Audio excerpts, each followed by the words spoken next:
نموذج الطرقه الطويله ومتضايق فيها من شكل الشقه وزعلان منها ومحتار، تعالى النهارده هوريك شقه في 15 مايو بعد ما شطبناها وغيرنا فيها كل حاجه بالكامل. فيها افكار كتير مهمه وهتعجبكم جدا. يلا بينا ناخد جوله في الشقه ونشوف عملنا ايه. فيديو مهم لكل بالله شغل الاسكان الاجتماعي نموذج الطرقه الطويله. لو الكاميرا كده تجيب لنا شكل الطرقه ده النموذج اللي بنتكلم عليه، ما تروحوش بعيد ويلا بينا نبدا نتكلم عملنا ايه في شقه النهارده.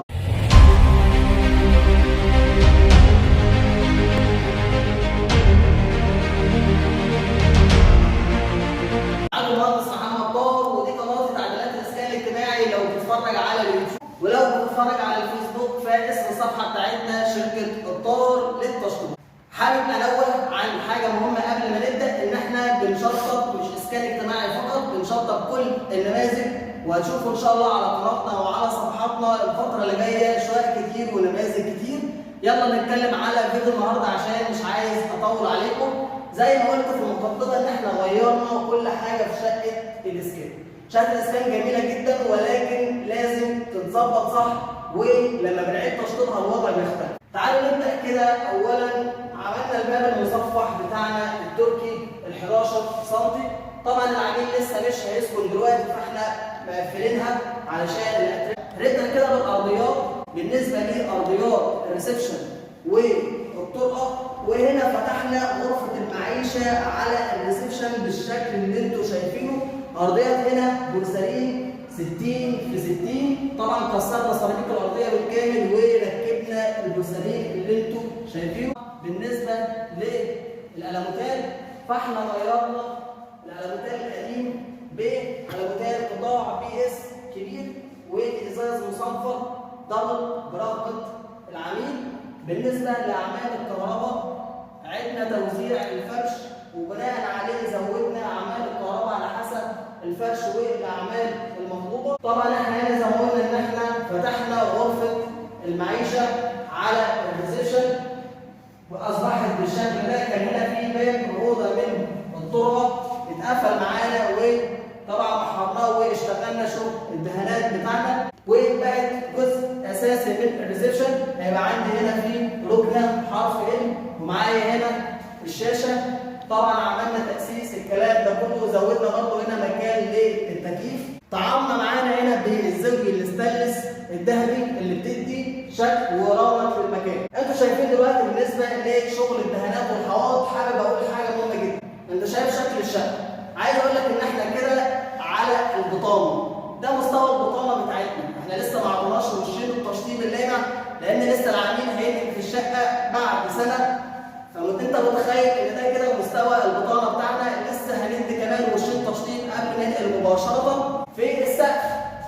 عملنا حاجه لو احنا مش حابين نزود التكلفه ونعمل جبسون بورد، عملنا قرانيش فيوتك زي ما انتم شايفين بس ركبناها ساقط عن السقف علشان نقدر نعمل فيها اللي انتم شايفينه بيدي اضاءه هاديه. عندي هنا الليد وور وعندي هنا الاثنين كشافات البري اللي في السقف. نقدر نغير ونتحكم في اضاءتهم بالوور والابيض والابيض الثلجي. هتلاحظ معايا هنا ان درجه اللون اختلفت مع درجه الاضاءه. دي درجه اللون كده ده الوور بالكامل بالكشافين والليد الوور. تعالى نشوف كده شكل الاضاءه البيضاء ايه اللي هيتغير معانا. هنا مع الاضاءه البيضاء في الريسبشن دايما درجه لون الدهانات دي تختلف معانا. طبعا الاضاءه الورم هي اقرب لضوء الشمس فبتدي دايما احساس بالهدوء والراحه. الاضاءه البيضاء بتبقى في حاله لو انا مثلا في مذاكره او في نشاط او في حاجه عايزه حركه وحماس بنقدر ان احنا نشغل الاضاءه البيضاء. عشان كده هنا هنقدر نتحكم في الاضاءه ما بين ابيض او ابيض ثلجي او الاضاءه الوور. زي ما احنا قلنا الالموتال كله اتغير معانا في الشقه بقطاع بي اس ازاز دبل وعاكس. يلا بينا كده ندخل على بقيه الشقه ونشوف عملنا فيها ايه. معانا المطبخ. قبل ما نبدا في المطبخ حابب اقول لكم ان احنا عملنا هنا حلق. ليه الحلق ده يا باشمهندس؟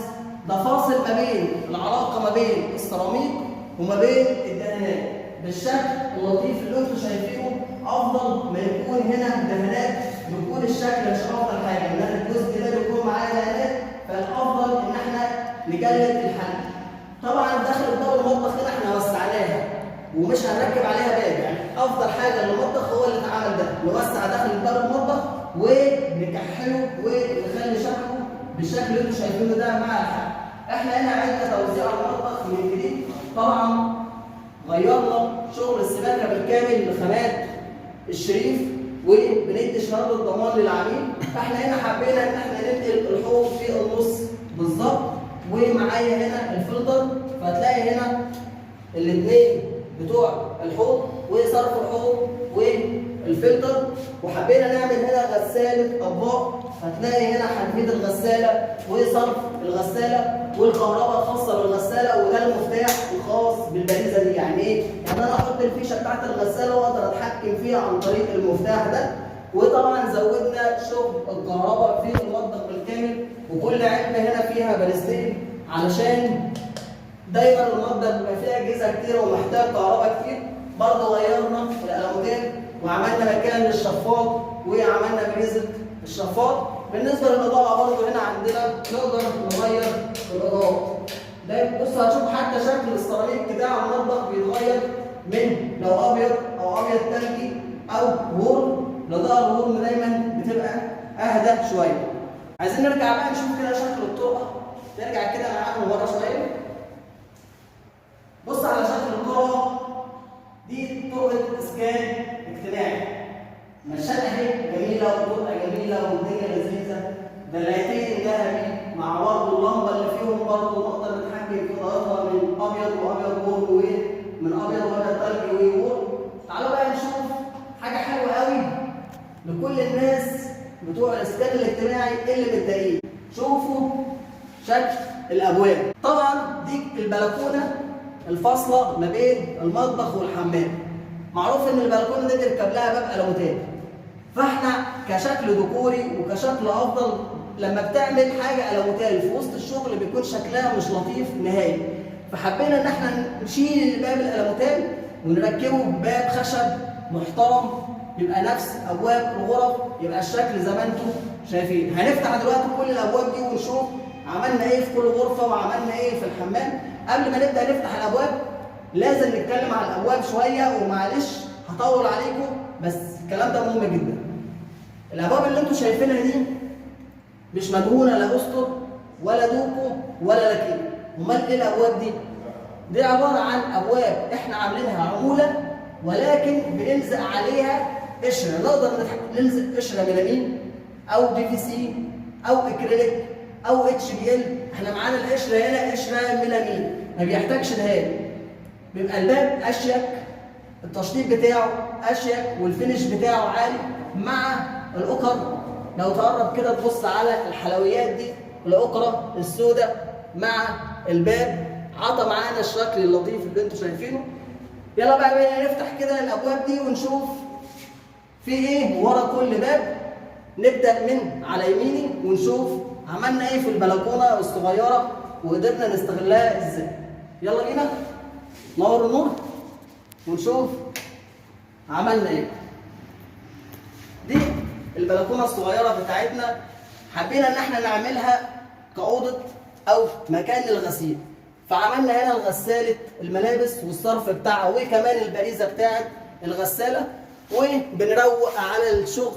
فعملنا هنا مفتاح خاص بالبريزة علشان مش كل شوية يشيل الفيشة ويحط الفيشة ويقعد يتعب نفسه، يبقى معايا هنا مفتاح يشغل البريزة. وكذلك السخان معانا الكهرباء بتاعته ومعانا المفتاح الخاص بيه. وعملنا البلكونه بالسيراميك اللي انتم شايفينه ده، سيراميك هادي وجميل متناسق مع الشقه علشان البلكونه تبقى نظيفه. وقفلناها حديد. عندنا هنا زي ما بنعودكم دايما ضلفه فايبر وضلفه سلك. في حاجه حابب برضو انوه عليها، ان احنا عندنا هنا المواسير. حد يقول لي طب انت قفلت هنا يا باشمهندس على المواسير لو في صيانه ولا في حاجه؟ هقول له لا، احنا عملنا هنا الحديد جرار. يعني ايه جرار؟ يعني اقدر افتح لو عندي فيه صيانه او اي حاجه واقدر اقفل بالشكل اللي انتم شايفينه. يبقى عندي هنا الضلفه دي جرار، كل حاجه احنا بنعملها وما بننساهاش. ومعانا برده الاكره اللذيذه دي. خلصنا كده البلكونه، نقفل الباب ده كده عشان نشوف بقيه الابواب اللي معانا وراها ايه وبنتكلم على ايه. يلا الحمام. دايما بنقول ان الحمامات الصغيره لازم الالوان السيراميك بتاعتها تكون فاتحه. قبل ما نشغل الاضاءه كده، المرايه دي جزء مهم جدا من الحمام. شايف شكل الاضاءه الهاديه مع الليد النور بيدي شكل ويروح للحمام مختلف جدا. يلا بينا كده ننور النور ونشوف عملنا ايه في الحمام الخاص بشقه الاسكان. طبعا التوزيعه ما كانتش كده، كان عندنا القعده كانت في مكانها، ولكن الحوض كان هنا وكان هنا في راكب بانيو قديم شكله بشع جدا.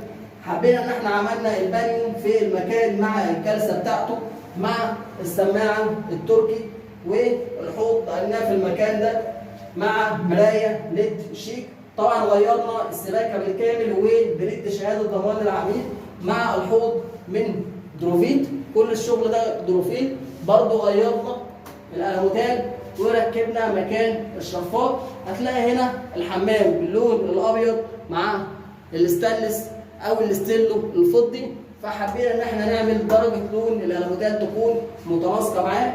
كل الشغل معانا هنا باللون الفضي مع الخلطات مع المرايه.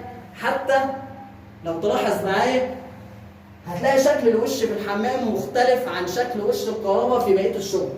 ما ينفعش ان انا مركب كل الشغل الوش بتاعه لونه بيج، يعني هيجي هنا في الحمام ابيض مع ستيلو ذهبي مع المرايه الفضي مع الشباك الفضي واركب وش بيج، ما ينفعش. يبقى الوش معانا باللون الرمادي الفاتح تقريبا نفس درجه الشباك عشان يكون متناسق مع الشغل. يلا بينا نشوف بقيه الغرف. قبل ما ندخل كده معلش هترجع للطرقه تاني عشان نشوف شكل الطرقه مع الدلايتين اللي انتم شايفينهم دول. يلا بينا كده ندخل على الثلاث غرف او كده غرفتين، لان عندنا في غرفه مفتوحه على الريسبشن، فاحنا كده معانا غرفتين. تعالى نتكلم عنها. بالنسبه للارضيات هنا عملنا شرايح باركيه من كليوباترا بالشكل اللي انتم شايفينه، مربوط مع نفس فكره الاسقف. عملنا خرانيش ساقطه عن السقف وركبنا فيها الليد وول. طبعا زي ما قلت لكم ان احنا الاضاءات نقدر برضه نتحكم فيها للثلاث درجات المختلفه اللي بتدي معايا. حتى شكل الدهانات بتختلف مع شكل الاضاءه. برضه طعمنا بشكل الزاويه الذهبي مع الوش الفضي مع الالوتال البيج في الوش البيج مع الالوتال البيج. عطى تناسق للمكان. هتحس ان الاوضه بسيطه وهاديه ولكنها جميله، يعني هي بسيطه ولكن هاديه وجميله. ارضيات بتاعتي متناسقه مع لون الحواض حتى لو هو لون بطانه، فحبينا حتى ان احنا نعمل البطانه بشكل يكون متناسق. لما نسلم حتى للعميل شقته على البطانه كانها اتشطبت، هو دخل يقول ده انا كده شطبت، انا مش محتاج اعمل حاجه ثانيه بشكل الشقه واحنا بنسلمها له.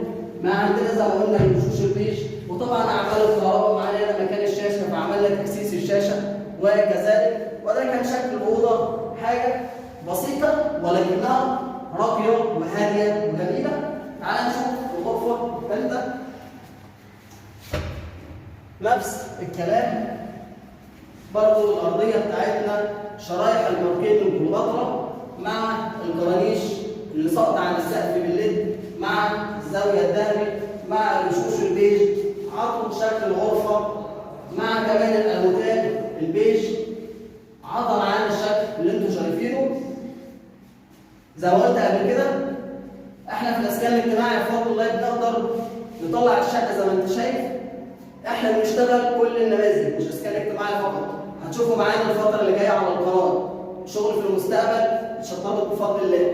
معانا شغل في اكتوبر في كومباوند رحاب سيتي، ومعانا في القطاميه، ومعانا في العبور. كل ده هتشوفوه مش شغل اسكان اجتماعي مختلف جدا عن شغل اسكان اجتماعي.